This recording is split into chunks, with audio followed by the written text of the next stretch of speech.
لا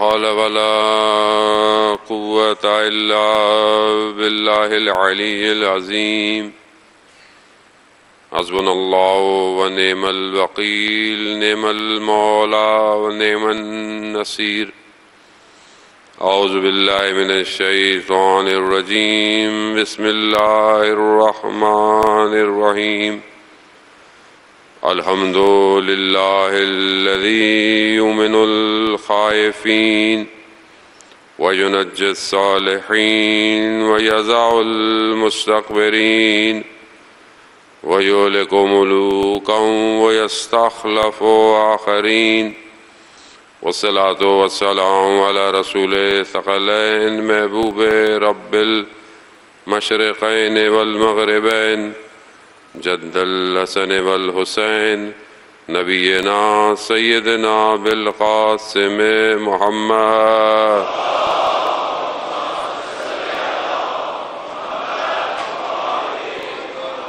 وعلى آله الطيبين الطاهرين المعصومين لا سيما بقية الله في الأرضين روحي وأرواحنا لتراب مقدم الفداء واللعنة الله على أعدائهم أجمعين بسم الله الرحمن الرحيم رب اشرح لي صدري ويسر لي أمري واحلل عقدة من لساني يفقهوا قولي أما بعد فقد قال الله سبحانه وتعالى في كتاب الحكيم والقرآن المجيد وما خلقت الجن والإنس إلا ليعبدون صلوات بھیجو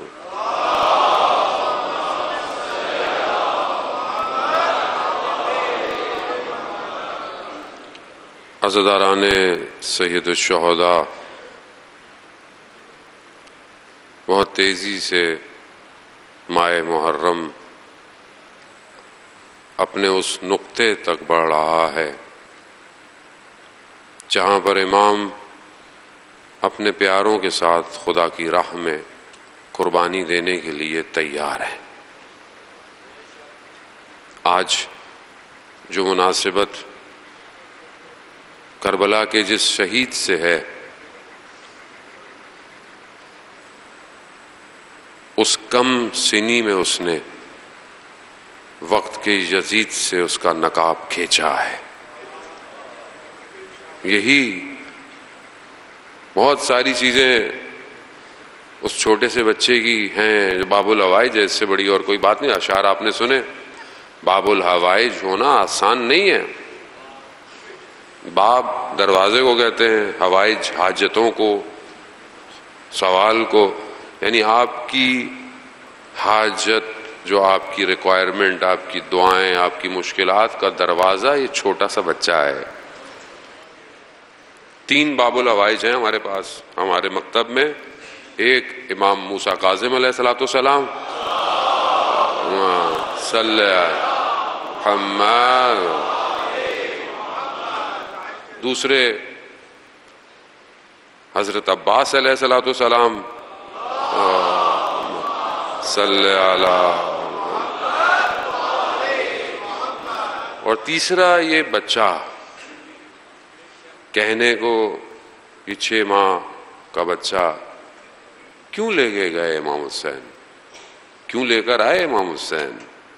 حسین جانتا ہے انسانیت بیدار کیسے ہوگی، حسین جانتا۔ یہ سفر سب کو لے کر چل رہا ہے۔ اس سفر میں کوئی چھوٹا کوئی بڑا، سب کی اپنی ڈیوٹی ہے، اور جو اپنی ڈیوٹی کو صحیح انجام دے گا وہ باقی رہ جائے گا، چاہے وہ 6 مہینے کا بچہ ہی۔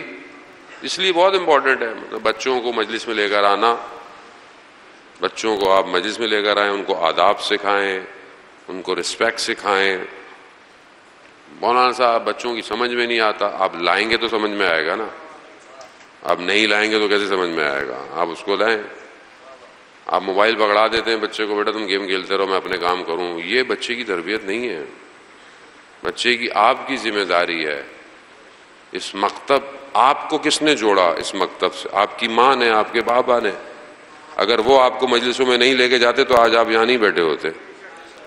تو یہ آپ کی ذمہ داری ہے. آپ بیٹے کو بولے بیٹا سارا دن اپنی جگہ اپنے کام پڑھائی جو بھی، ویسے آج کل تو ویسے بھی چھٹیاں ہیں، لیکن بیٹا ایک مجلس میں تو جانا ہے آپ نے. اب یہ ہے کہ اس کو سمجھ میں آتی ہے نہیں آتی ہے، اس کے لیے آپ محنت کریں کہ جہاں اس کو سمجھ میں آتی ہے اس کو وہاں لے کے جائیں. یہاں پہ انگلش کی مجلس بھی ہوتی ہیں. آپ کسی کو انگلش سمجھ میں آتی ہے، اردو نہیں آتی ہے، تو آپ اس کو، انگلش کی مجلس بھی ہوتی ہے یہاں، آپ اس میں لے کر آئیں. یہ ذمہ داری ہے آپ کی. اگر آپ نے دین چھوڑوا دیا بچے سے تو دنیا میں کوئی اور جگہ نہیں ہے جہاں پر وہ خدا کے قریب ہوگا، یہ یاد رکھیے گا. باقی ساری جگہیں اس کو اللہ سے دور کر رہی ہیں. صرف یہ مکتب ہے جو انسان کو خدا کے قریب کرتا ہے. تو یہاں پر ضرور لے کر آئیں اور اسی سے کہ اس بچے کو بتائیں. چھوٹے بچے بھی تھے، بڑے بچے بھی تھے، اور آج کا دن تو مخصوص بھی آلموسٹ پوری دنیا کے اندر جناب علی اصغر سے ہے، 6 محرم جو ہے.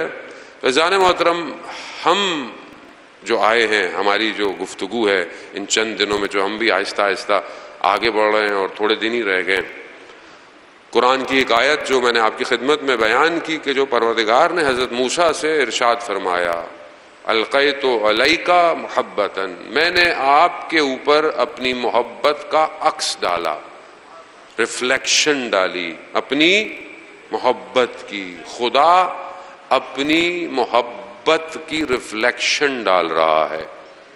اب خدا کون ہے؟ ہماری گفتگو اصل میں، ہماری اصل گفتگو خدا کی پہچان اور شناخت پر ہے.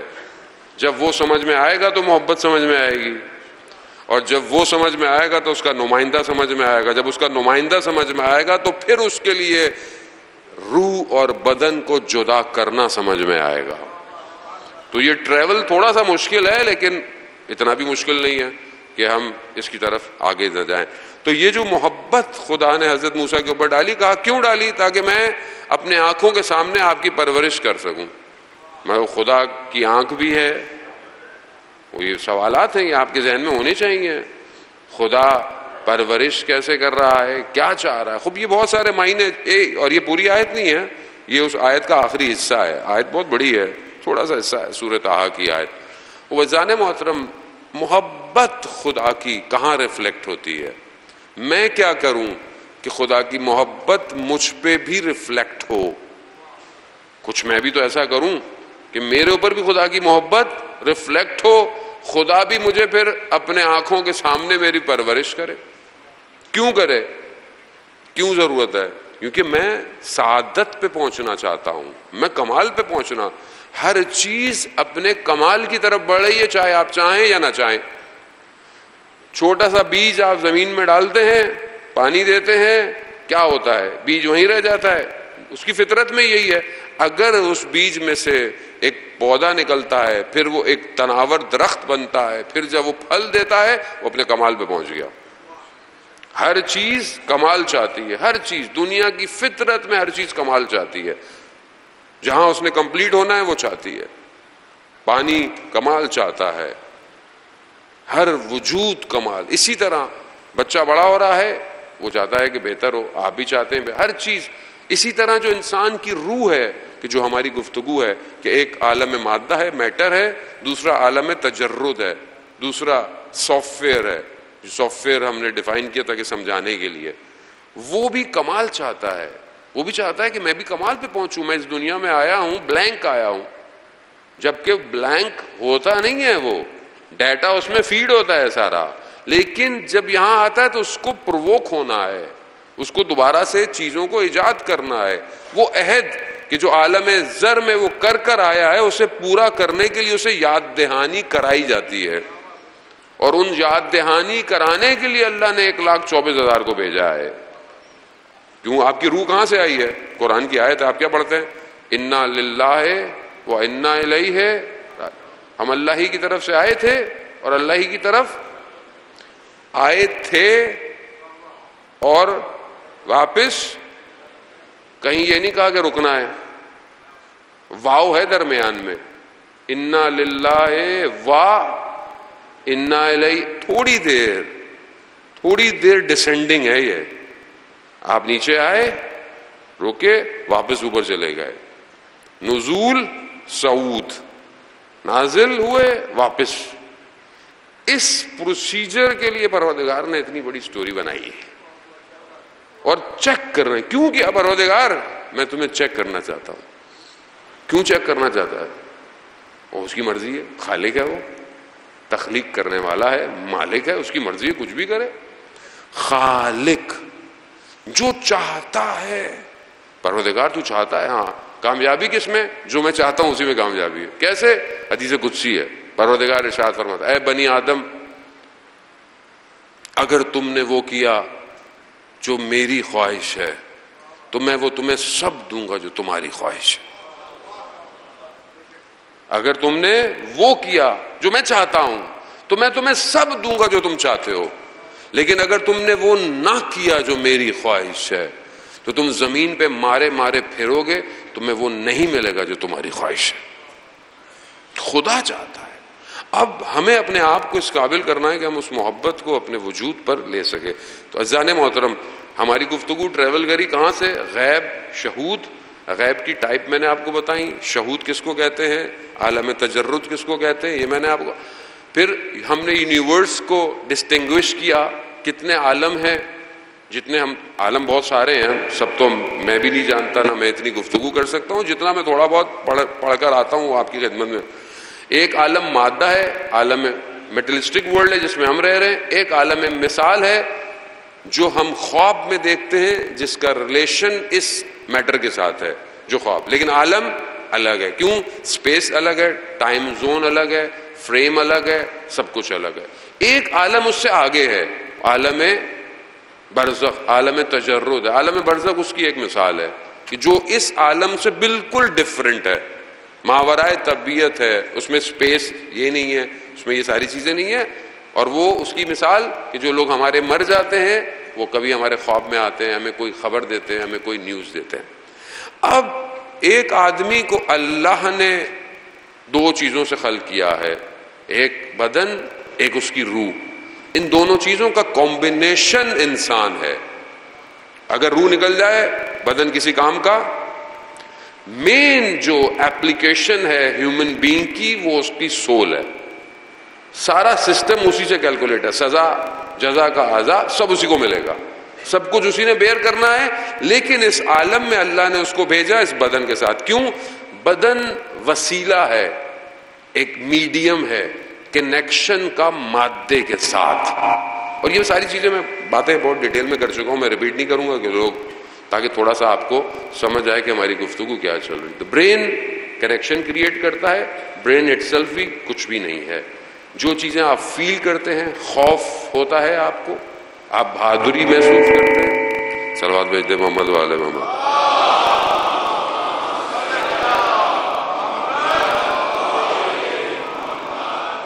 ساؤنڈ آپ کے احساسات ہیں, آپ کے جذبات ہیں, یہ آپ کا بدن نہیں ہے. ایک ہی بدن ہوتا ہے, ڈفرینٹ پلیسز پہ فیلنگز الگ ہوتی ہیں. کیا ہوا بدل گئی؟ اچھا, آپ سے میں ملا, آپ نے بولا آج دل بہت اداس ہے. کیوں؟ وہی گھر ہے, وہی ہوا ہے, وہی پانی ہے, وہی سب کچھ ہے. نہیں, اداسی کہاں ہے؟ میں غمگین ہوں, غم کہاں ہے؟ وہی دن اور رات ہے, لیکن محرم کا چاند آتے ہی غم کہاں طاری ہو رہا ہے؟ بدن اس طاری ہونے کے اثرات کو ریفلیکٹ کرتا ہے. کس سے؟ گریے سے. لیکن غم کہاں ہے؟ دل اداس کہاں ہے؟ اس کا مطلب ہے کہ کوئی اور ہے. کون ہے وہ؟ میں ہوں. بدن کٹ گیا, ٹکڑے ہو گئے, کیا ختم ہو گیا؟ نہیں ختم, وہ تو ہے. تو اس کا مطلب ہے کہ یہ ایک وسیلہ ہے بس. محتاج روح بدن کی محتاج نہیں ہے, نہیں محتاج. روح بدن سے بہت زیادہ طاقت رکھتی ہے. روح جب تک بدن میں ہے لمیٹڈ ہے, جیسے ہی بدن سے نکلتی ہے ان لمیٹڈ ہو جاتی ہے. مثال کے طور پر بعض شخصیتیں ایسی ہوتی ہیں کہ جو مرنے کے بعد زیادہ اپنا احاطہ بنا لیتی ہیں. بہت ساری مثالیں، میں آپ کو ایک آدھ مثال دوں گا، آپ اس کو محسوس کریں گے. مثال کے طور پر استاد سید سبط جعفر، خدا ان کے درجات بلند فرمائے، جب تک زندہ تھے لوگ محبت کرتے تھے، لوگ جانتے تھے، لیکن جیسے ہی روح بدن سے باہر ہوئی پوری دنیا میں عزا کی گئی، پوری دنیا میں مجلس کی گئی استاد کے لیے. کیوں؟ اچانک سے روح بلند تھی، روح بہت بلند تھی، اتنی بلند تھی کہ بدن کے آزاد ہونے کے ساتھ ہر جگہ چھا گئی. اور آج بھی ویسے ہی ہے، مردہ نہیں ہے. ویسے بھی جو من ماتا حب آل محمد ماتا شہیدہ، پھر وہ جو شہید ہو وہ تو ویسے ہی زندہ ہے، اور وہ جس نے اپنی ساری زندگی اہل بیت کے لیے صرف کر دی ہو.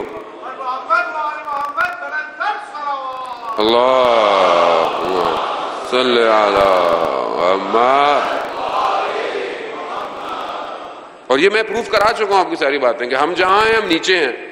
دنیا نیچے ہے، عالم تجرد اس سے اوپر ہے.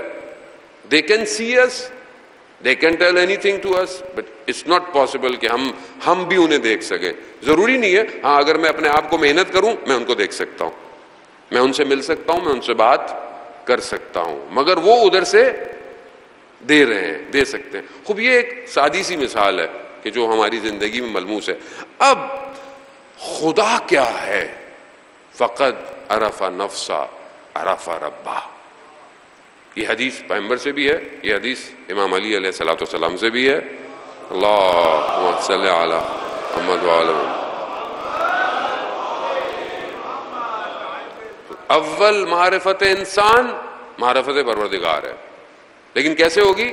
انسان اپنے معرفت کرے گا تو وہ پھر خدا کو پہچانے گا. تو میں کیسے پہچانوں گا؟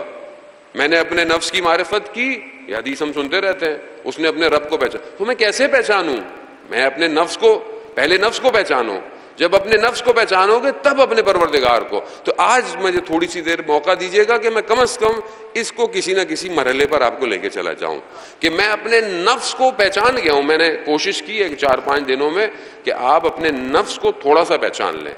آپ کا نفس آپ کا بدن نہیں ہے، نفس سول ہے، نفس وہی روح ہوتی ہے. ڈفرینٹ علوم میں اس کا نام ڈفرینٹ ہے. فلاسفر کیونکہ زیادہ یوز ہوتے ہیں تو وہ زیادہ تر اس کو پھر نفس یا اس کو کر. اب وہ جو خوبیاں کوالٹیز باڈی کی ہیں وہ نفس کی نہیں ہے. بدن ٹکڑے ہو جائے گا لیکن میں باقی رہے گی. میں تقسیم نہیں ہو سکتی، میرے ٹکڑے نہیں ہو سکتے. میرے بدن میرا الگ ہے، میں ٹکڑے نہیں ہو سکتا. اب میں کیا ہوں؟ 3 سٹیپ ہیں، تھوڑا سی کوشش کروں گا کہ آپ اس کو سمجھیں اور اس کے بعد ہم کسی نتیجے پہنچیں. ایک تو میں ہوں، عینیت ہے، اور میرا اتحاد پایا جاتا ہے اس عالم کے ساتھ. یہ 3 فلاسفر پورے وجود کو 3 حصوں میں ABC میں ڈیوائیڈ کرتے ہیں. مثال کے طور پر علی جو ہے وہ محمد کے چچا کا بیٹا ہے. مثال سمجھا رہا ہوں. علی محمد کے چچا کا بیٹا ہے. اب جو علی کی خوبیاں ہیں وہ محمد کے چچا کے بیٹے میں بھی وہی خوبیاں ہیں. کیوں؟ کیونکہ جو علی ہے وہی محمد کے چچا کا بیٹا ہے. تھوڑا سا سمجھنیے گا، بہت زیادہ دیر آپ کو محنت نہیں کرنے دوں گا، ٹھیک ہے؟ اب دونوں میں کیا چیز پائی جاتی ہے؟ علی اور محمد میں چچا کا بیٹا ہونا، ٹھیک ہے؟ یہ دونوں میں کیا کر رہا ہے؟ کنیکشن. مثلا مسجد جو ہے یہاں کی اور امام بارگاہ جو ہے، امام بارگاہ جناب ابو طالب کے اندر مسجد ہے. ایک مسجد ہے جو فیز 8 کے اندر ہے، تو وہ کون سی مسجد ہے؟ وہی مسجد ہے بھائی جو جناب ابو طالب امام بارگاہ کے برابر میں ہے. یعنی ایک رابطہ پایا جاتا ہے دونوں میں، اتحاد. دنیا میں ہمارے ساری چیزیں ایسی ہیں سارے وجود. دوسرا حصہ، علی کی خصوصیات الگ ہیں، محمد کی خصوصیات الگ ہیں. تو علی کے اندر جو خصوصیات ہیں وہ ڈفرینٹ ہیں، محمد، دونوں الگ اینٹیٹی ہیں. امام بارگاہ الگ ہے، جناب ابو طالب امام بارگاہ الگ ہے، مسجد الگ ہے، لیکن دونوں ایک رابطہ بھی رکھتی ہیں. ایک دفعہ اس کو صحیح کر لیں، صلوات بھیج دیں محمد والے.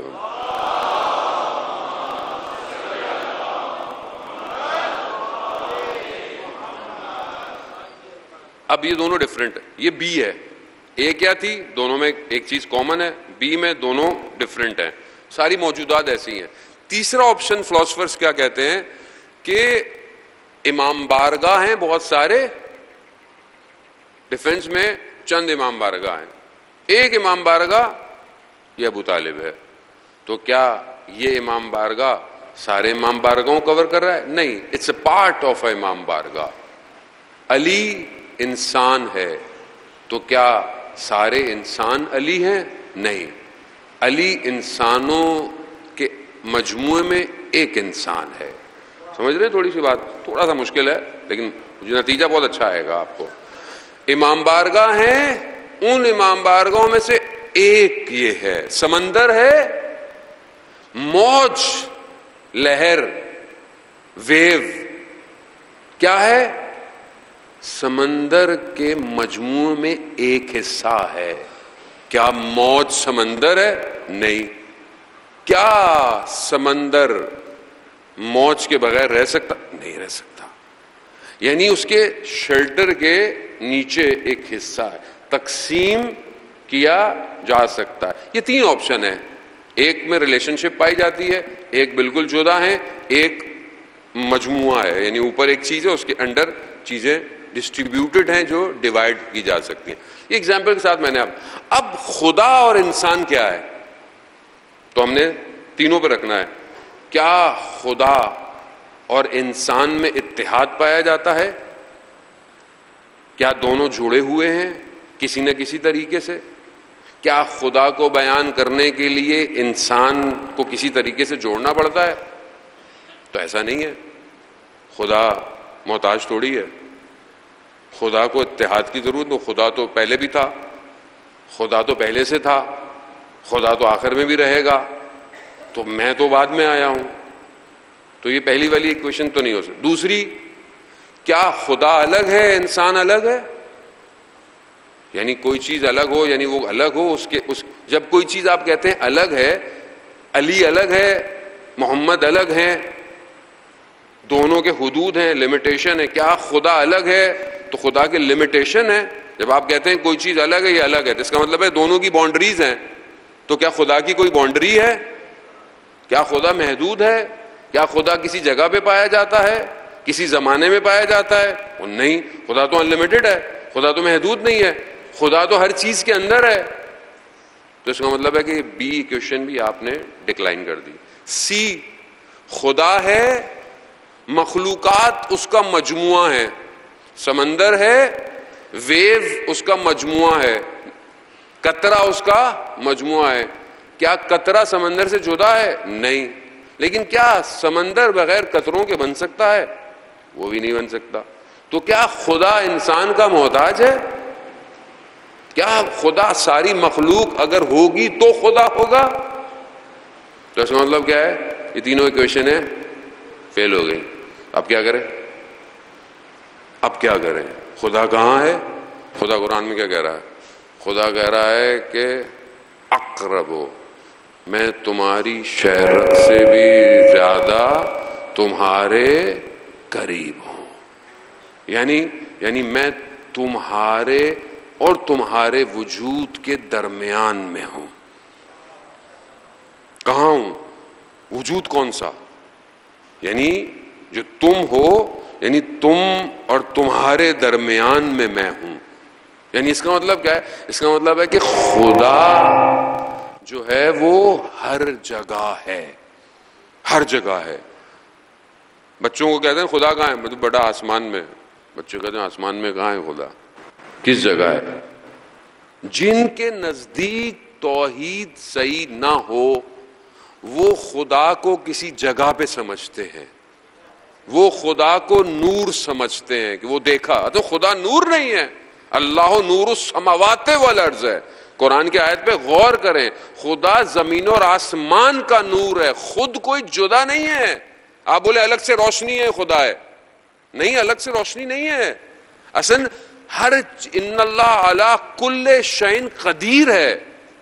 تو یہاں پر عرفا نے جو نئی چیز نکالی ہے کہ خدا نے ہر چیز کو اپنے احاطے میں لیا ہوا ہے، یعنی اپنے انڈر میں لیا ہوا، ایسا لیا ہوا ہے کہ نہ کوئی چیز خالی ہے، نہ کوئی چیز اس سے جدا ہے، نہ وہ کسی کا محتاج ہے. خدا قرآن میں کیا کہہ رہا ہے؟ خدا قرآن میں کہہ رہا ہے انتم الفقراء الی اللہ، تم سب محتاج ہو. خود کیا ہے؟ وہ غنی ہے، حمید ہے، وہ بے نیاز ہے، اس کو کسی چیز کی ضرورت نہیں ہے. تو ہم انسان، پوری موجودات، یہ پوری دنیا، یہ پورا یونیورس جو ہے یہ خدا کے احاطے کے اندر ہے. یعنی یہ سب جدا بھی ہیں اور یہ سب ایک بھی ہیں. وہ تھوڑی سی مشکل بات ہے، لیکن انشاءاللہ آپ آہستہ آہستہ اس کی طرف بڑھیں کہ جیسے میں شاہ صاحب نے کہا، مولانا صاحب تھوڑی ہلکی گفتگو کریں. ہم اصل میں ہمارے بچے الحاد کی طرف جا رہے ہیں، ایتھیزم کی طرف جا رہے ہیں. کتابوں میں پڑھتے ہیں، یونیورسٹیز میں جا رہے ہیں، باہر ویسٹ میں پڑھنے چلے جاتے ہیں، وہاں ماحول ایسا ہوتا ہے، پروفیسر ایسا ہوتا ہے، وہ بڑے آرام سے آپ کے برین کو ہٹ کرتا ہے اور آپ فوراً بگ بینگ تھیوریوں کو ماننا شروع کر دیتے ہیں. کیوں؟ اس کی وجہ یہ ہوتی ہے کہ آپ نے اپنے مکتب کو صحیح طرح پڑھا ہی نہیں ہے. آپ نے توحید کو صحیح طرح پڑھا ہی نہیں ہے. جو سب سے اسٹرانگ توحید آپ کے پاس ہے، کسی کے پاس نہیں ہے. یعنی ایسی توحید ہونا، اس طرح ڈیفائن کرنا آپ کو کہیں بھی نہیں بتایا جائے گا. کیوں؟ لوگوں کے مکتب کے نزدیک میں تو خدا کرسی لگا کے بیٹھا ہوا ہے. تو اس کا مطلب ہے کرسی کو تو جگہ چاہیے. ٹانگیں پھیلا کے خدا بیٹھا ہوا ہے تو ٹانگیں تو پھر کیا ہو گئی؟ اسپیس ہو گئی. when there is a space there must be a time. جب ٹائم اسپیس سے گزرے گا تو چیز تو محدود ہو جائے گی نا. اور وہ تو وقت کا بھی خالق ہے. ٹائم کس نے بنایا ہے؟ ٹائم کیا ہے؟ سورج اور کی موومنٹ، اس کے ہمارے گرد جو ہم گھوم رہے ہیں، یہ ہمارا ٹائم ہے. تو ٹائم صرف یہاں نہیں ہے، ٹائم الگ بھی ہے. ٹائم وہ بھی تھا جب سورج اور یہ ساری چیزیں الگ تھیں. 6000 سال جو ہے وہ شیطان نے عبادت کی ہے. وہ کون سے سال ہیں؟ وہ کوئی اور ٹائم ہے. ہزاروں سال کھڑا رہنا پڑے گا قیامت میں ایک سوال پر، وہ بھی تو ٹائم ہے. تو ان سب ٹائموں کا وہ خالق ہے. آپ اس کے لیے ٹائم ڈیفائن نہیں کر سکتے کہ وہ تھا، وہ ہے، وہ رہے گا. یہ توحید امپورٹنٹ ہے. جب آپ توحید کو سمجھیں گے تب آپ کو پتہ چلے گا کہ یہ کیا ماجرا تھا کہ مسلم ابن اوسجا شب عاشورہ مسکرا رہے تھے، چہرے پہ تبسم تھا. حبیب نے کہا مسلم یہ رات مسکرانے کی نہیں ہے. کہا نہیں، میں اس لیے مسکرا رہا ہوں کہ میرے اور خدا کی ملاقات میں چند ساعتوں کا فاصلہ رہ گیا ہے. اللہ صلی علی محمد وآلہ. کہ جو کسی کا محتاج نہیں ہے اور ہر چیز اس کے اندر سمائی ہوئی ہے، ایسی کہ اس کا حصہ بھی ہے اور اس سے جدا بھی ہے. خوب یہ بحث فلسفے میں بالکل ڈیفرنٹ ہے کہ کثرت یعنی ہر چیز کا ہونا زیادہ، کثیر تعداد سے کثرت ہے. کثیر تعداد جیسے یہاں بیٹھی ہوئی ہے، یہ کثیر بھی ہیں، آپ الگ الگ بھی ہیں، اور آپ واحد بھی ہیں. یعنی واحد کیا ہیں؟ آپ سب مجلس سننے آئے ہوئے ہیں. یہ وحدت ہے آپ کی، کثرت آپ کی ایک ایک اینٹیٹی ہے، آپ الگ الگ ہیں. تو یہ عالم بالکل ایسے ہی ہے، اس میں کثرت بھی پائی جاتی ہے، سارے وجود الگ الگ بھی ہیں، اور یہ سارے وجود ایک ہی مجموعے میں بھی ہیں. مثال کے طور پر میں خوش بھی ہوتا ہوں، میں ناراض بھی ہوتا ہوں، مجھے بھوک بھی لگتی ہے، مجھے پیاس بھی لگتی ہے، مجھے غم بھی طاری ہوتا ہے. یہ سب الگ الگ ہے لیکن یہ سب میرے نفس میں سمائے ہوئے ہیں. یہ سب میرے نفس میں سمائے ہوئے ہیں. اب یہی نفس جب اپ گریڈ ہوتا ہے تب وہ دوسرے عالم کی طرف متوجہ ہوتا ہے. کل میں نے آپ کو خدمت میں مولا کائنات حضرت علی ابن ابی طالب علیہ صلی علی محمد بریکٹ میں ایک اور بات، ہو سکتا ہے کسی کے ذہن میں یہ خیال آئے مولانا ماہ محرم ہے، آپ توحید کی گفتگو کیوں کر رہے ہیں؟ تو ایک جنگ میں ایک شخص نے مولا امیر سے سوال پوچھا، جنگ ہو رہی ہے، یہ جو چند جنگیں تھیں نا ان میں سے ایک جنگ، سوال پوچھا خدا کے بارے میں، توحید کے بارے میں. تو ایک صحابی تھے، انہوں نے ان کو ڈانٹ دیا، کہا کہ یہ کوئی سوال پوچھنے کا وقت ہے، یہ تو جنگ ہو رہی ہے. تو امام نے روک دیا، امام نے کہا یہ جنگ توحید کی وجہ سے ہو رہی ہے، اگر توحید صحیح ہوتی تو یہ جنگ تھوڑی ہوتی. جسے لا الہ الا اللہ سمجھ میں آ جائے وہ علی کے مقابلے میں نہیں آتا. تو انشاءاللہ کسی کے ذہن میں اگر یہ سوال آئے تو میں نے اس کا جواب کالا امیر سے دے دیا ہے. امام علی نے فرمایا تھا، کل میں نے حدیث آپ کی خدمت میں ایک حصہ اس کا باقی رہ گیا تھا، کہ عبادتیں تین طرح کی ہیں. ایک تاجر کی عبادت ہے، اس کو فائدہ چاہیے. ایک خوف کی عبادت ہے، جہنم کے خوف سے عبادت کرتا ہے، وہ ڈر لگتا ہے، کسی کو خوف آتا ہے کہ بھئی مرنے کے بعد کیا ہوگا، قبر میں کیا ہوگا. اب یہ بھی اچھی چیز ہے اگر انسان اس سے بھی عبادت کرتا ہے. تاجر کی عبادت بھی بری نہیں ہے، مطلب میں کروں گا پروردگار مجھے کیا ملے گا، خوب ٹھیک ہے، بری نہیں ہے، اس میں کیا ہوگا، حرج ہے، عبادت ہے وہ بھی. لیکن مولا فرماتے ہیں تیسری ٹائپ بھی ہے اس کی. تیسری ٹائپ کیا ہے کہ پروردگار ایک عبادت ایسی ہے کہ جو شوق سے کی جاتی ہے. کیوں؟ کیونکہ پروردگار تو عبادت کے لائق ہے، میں تیری عبادت کر رہا ہوں. وہاں نہ جنت کے لین دین کی وجہ سے ہے، نہ جہنم کے خوف کی وجہ سے ہے، تو لائق عبادت ہے. یہ کیسے ہوگا؟ یہ تب ہوگا کہ جب ہم خدا کو پہچانیں گے. مطلب جب آپ پہچانیں گے تب آپ کو کہنا نہیں پڑے گا کہ نماز کا وقت ہو گیا ہے، یا نماز نہیں پڑھی، یا روزہ نہیں رکھا، یا حرام کیوں کر، اصل کہنا نہیں پڑے گا. یعنی جب وجود اس وجود کو محسوس کرنے لگتا ہے تو پھر خود ملائکہ آ کر اس کو اٹھاتے ہیں. ملائکہ، ایک شہید نے اپنے وصیت نامے میں لکھا تھا، مرنے کے بعد اس کا پرنٹ ہوا، تو اس نے لکھا تھا کہ میری زندگی کا سب سے تاریک دن تھا کہ جب میں صبح اٹھا تو سورج نکلا ہوا تھا. میری زندگی کا سب سے تاریک، ڈارک. کیوں؟ میری فجر کی نماز قضا ہوگی. کیوں سوچ رہا ہے ایسا؟ کیونکہ اسے پتا ہے کہ اصل روشنی پروردگار ہے. اب جو شخص کو یہ پتا چل جائے، آیت اللہ عظمہ بہجت ارشاد فرماتے ہیں کہ جسے خدا کے وجود کا احساس ہو جائے وہ گناہ نہیں کرتا، گناہ نہیں کرتا. جسے احساس ہو جائے عشق اور محبت. کیا کہا پروردگار نے موسیٰ؟ القیت علیک، ہم نے اپنی محبت کو تمہارے اوپر عکس ڈالا، ریفلیکشن کی ہے. یہ محبت تو تھی. پھر دیکھیں حضرت موسیٰ نے کیا کیا، ہمیں اپنے کہاں آئے یہ محبت، کہاں آئے؟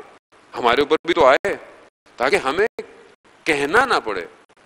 ہم بھی اس کی بارگاہ میں کھڑے ہوں تو پھر کھڑے ہوں تو ایسے کھڑے ہوں کہ پھر کوئی چیز ہمیں غافل نہ کر سکے.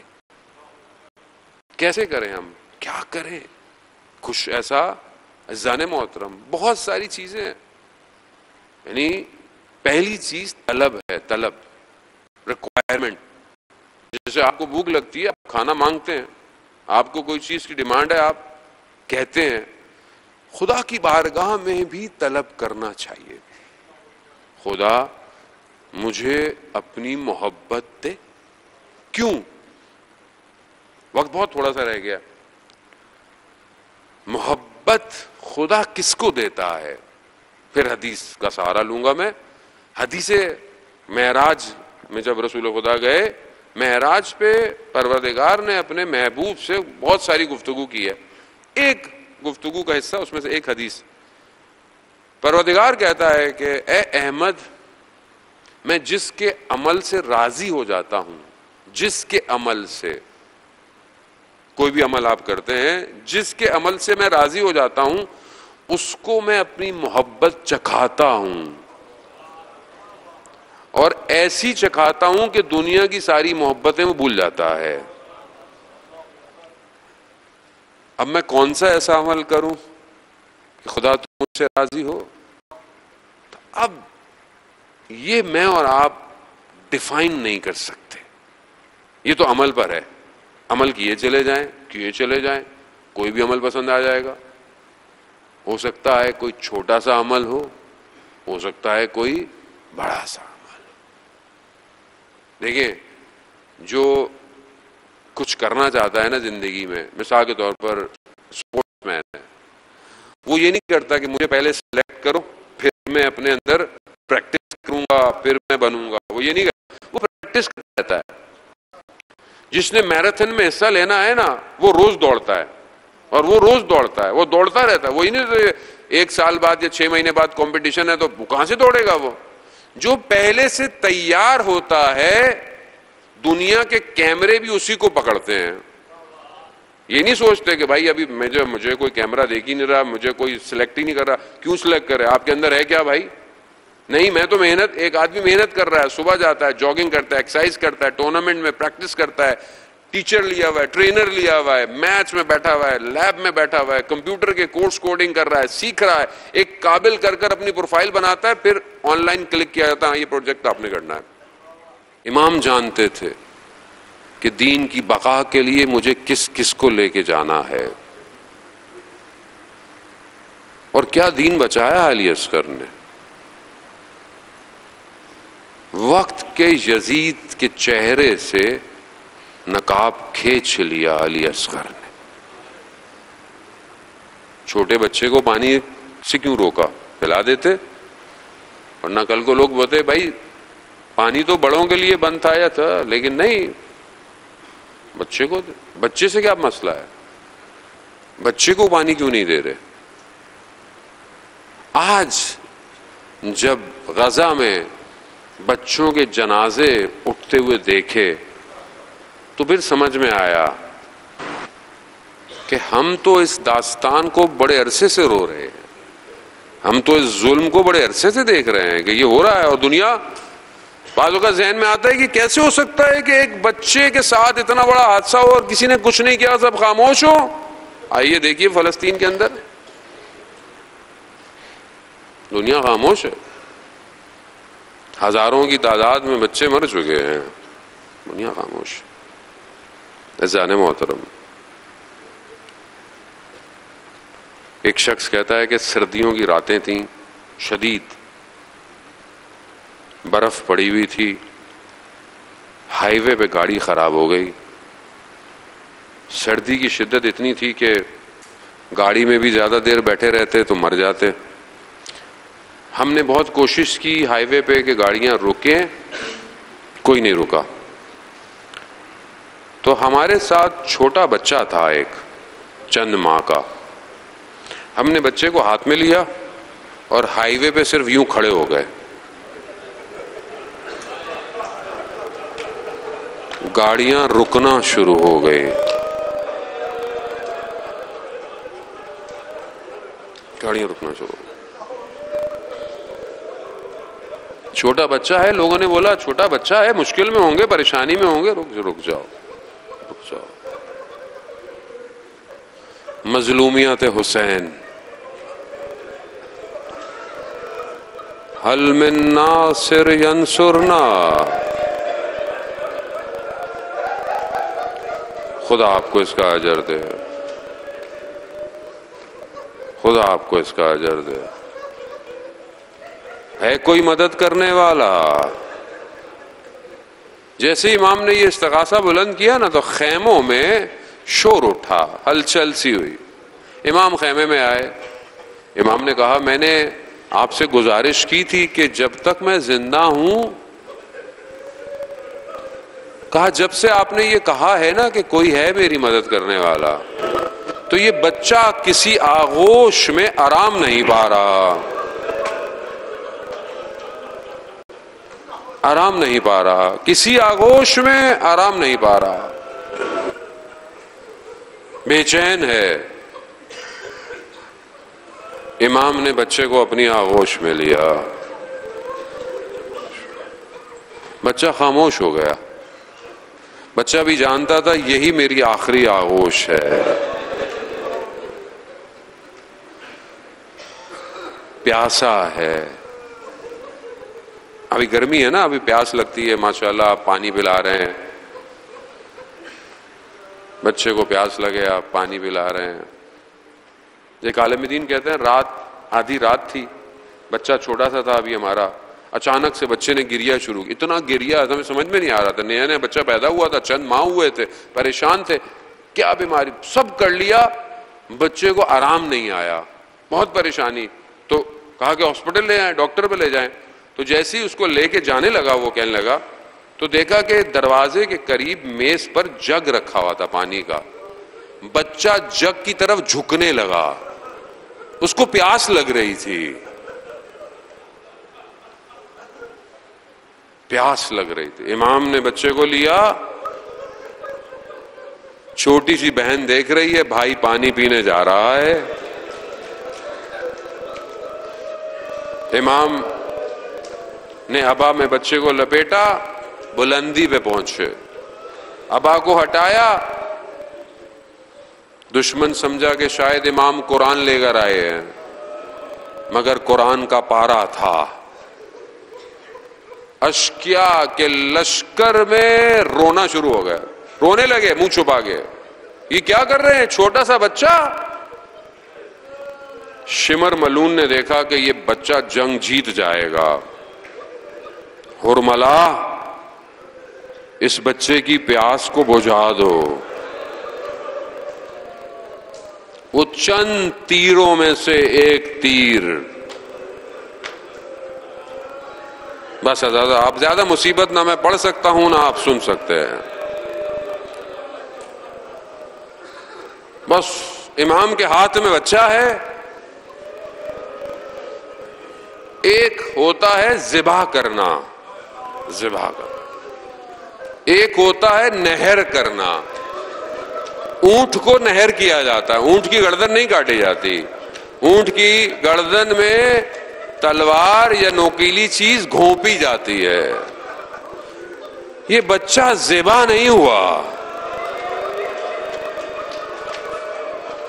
تیر اتنی تیزی سے آیا, اتنا بھاری تھا کہ جناب علی اصغر کی گردن پر لگا.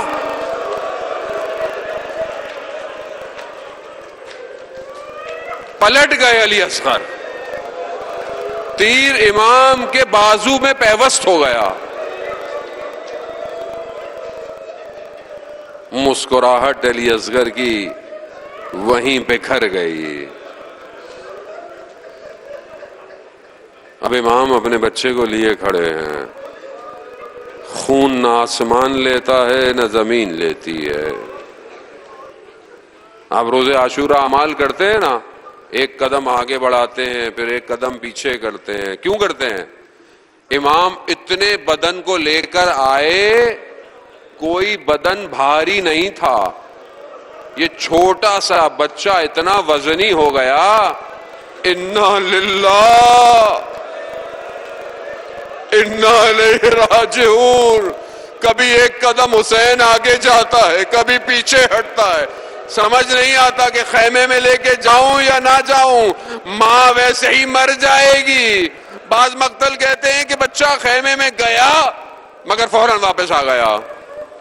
امام نے خیموں کے پیچھے ایک چھوٹی سی قبر بنائی, علی اصغر کو اس میں اتارا. امام سے اٹھا نہیں گیا. آواز آئی, حسین بلند ہو جاؤ.